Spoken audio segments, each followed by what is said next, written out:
welcome back into Afternoon Drive. Bria and Lauren still with you here. Thanks for staying with us on WDAF Plus. So, Lauren, with the summer of soccer, I have been saying that backwards like this whole summer. I think that's the first time I've said it right. What do you mean? I've been saying the soccer of summer. Soccer is like the thing of summer, but this is the summer of soccer, as we all know. Bria has a baby. She doesn't get to sleep a I have lot, so be nice to yourself. Always, constantly. But so many people are so interested in getting in the game, besides just watching it, right? Sometimes you just can't help yourself to play a little bit. Right. It's really inspiring. Or even just to like step it up with whatever you're already doing. You know, that's what I found. I don't know. It's just a good summer to get active despite the heat. But I'm old and I will injure myself immediately. So that's why we have a special expert to talk to us about that today. Let's talk about keeping yourself safe should you have made the decision to want to get in the game. So this is Dr. Nicole Fremarek. Thank you so much for being here. And let's talk a little bit about that. Have you noticed more people maybe deciding that they want to give soccer a try for, I don't know, maybe not the first time, maybe the first time in a long time, right?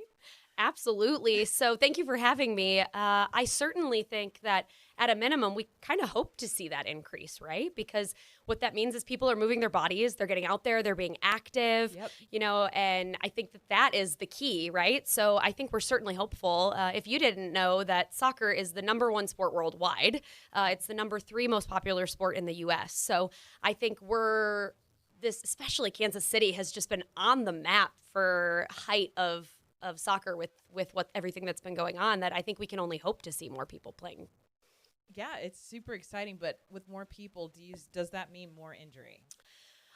I think it can mean more injury, and I think what's important about that is making sure that you're doing it safely and smartly, right? So it certainly can lead to more injuries if we're just getting out there and jumping right in. I remember when pickleball became really popular. Yes. There were so many pickleball injuries. We even had a whole lecture on just pickleball injuries at one of my courses and conferences that I attend. So, I certainly think that we're going to see more injuries, but I think as long as people are doing it smartly and safely, that's the best thing that we can do. So how do we do that? Yeah. Do you have some tips for everyone? Absolutely. So for me, I think the first thing is I always tell patients when they're returning from an injury or starting something new, first check with your doctor if you have any health conditions. If you are maybe, like we said, getting back out there you haven't played in a while, maybe we want to check with our doc, make sure we're doing okay, and make sure that we're meeting our safety protocols. And then from there, taking it low and slow. So maybe we don't need to be playing soccer 7 days a week. Maybe we want to play a couple days a week. Or maybe we should only play 30 minutes instead of 3 hours that first time back,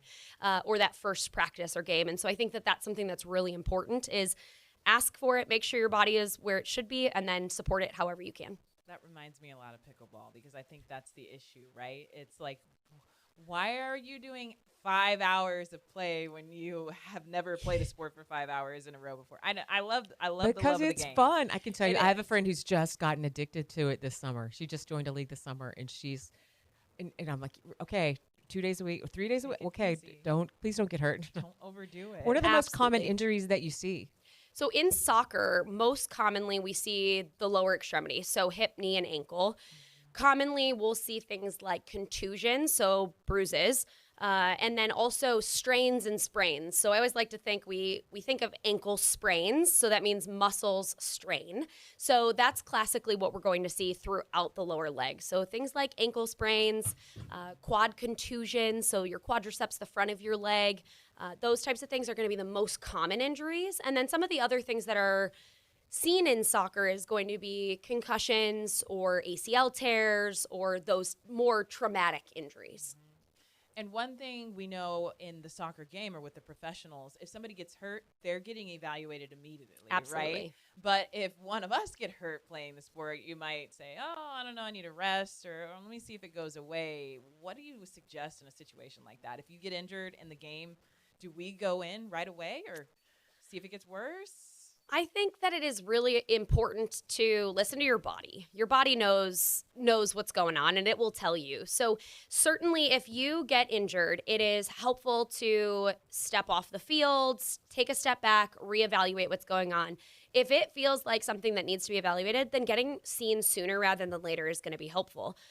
Why that's important is because if we let it fester and just continue to grow, or we get kind of hurt, then what ends up happening is we end up potentially prolonging the injury or making it a lot worse because we're not giving it the time that it needs to heal from start to end. Well, you really touched on it. It's the kind of hurt. That's where we get into trouble. Don't make it worse. That's what you're saying? Like, Absolutely, yeah. So try not to make it worse.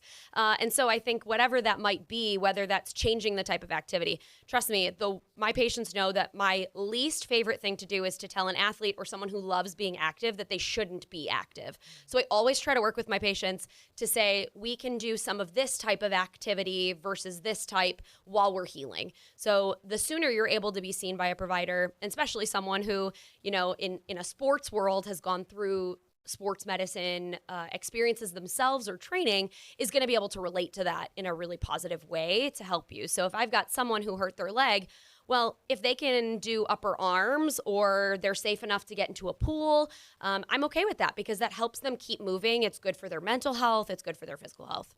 if you got something like a glitchy knee or elbow and something that's super mild, can you just wrap it, brace it, and take it low and slow, like you said, and strengthen that area as you're trying to get stronger in order to be more active? You can, and there's a lot of resources out there today online for opportunities for patients to find and athletes to find information to help support that. So some of the things that I really like to recommend is when a patient comes in and sees me is going to be some sort of therapy, depending on the injury or the location. So something like physical therapy. In my athletes, what's really important is also that mental health part of the game. And so making sure that that's being addressed, that we're fueling correctly to help the body heal. And then as a DO, I get to use osteopathic manipulative treatment. So that's another great way to use my hands that aren't medications or things like that to help treat patients, to help move their body into that right direction. And so I think it's really addressing it from that full mind, body, spirit component of getting back out, no matter what level you're at, whether it's that competitive athlete like we were talking about that's getting seen right away, as I'm sure we've all seen on TV over the last couple of weeks, or if it's that person that is the recreational player. Yeah. So we talked a little bit about treatment. So recovery, what does that look like if you're just an amateur player who now has a diagnosed injury, excuse me? Recovery looks different for everyone depending on the level of the injury and depending on all the factors that go into it. So if you work at a desk and you've hurt your ankle, well, you can sit and you can recover that a lot differently than someone who's maybe that recreational player that works in construction that can't maybe do their job, right? So that impacts them in other ways. So recovery really is dependent on the person, the lifestyle, and where they need to go from there. So recovery in most musculoskeletal things, of course, depending on the problem or the severity or how long it's been going on, is going to last, usually somewhere between 4 to 6 weeks. But that depends because it could be much longer. We know that ACL injuries, those really, more significant knee injuries, while they're not as common, they do take you out for a much longer period of time, months at a time. So I think it really just depends on what that recovery looks like. And like I said, doing therapy, doing good things to fuel your body, and keeping yourself active in other ways as well, mind and body. Great. Any parting thoughts?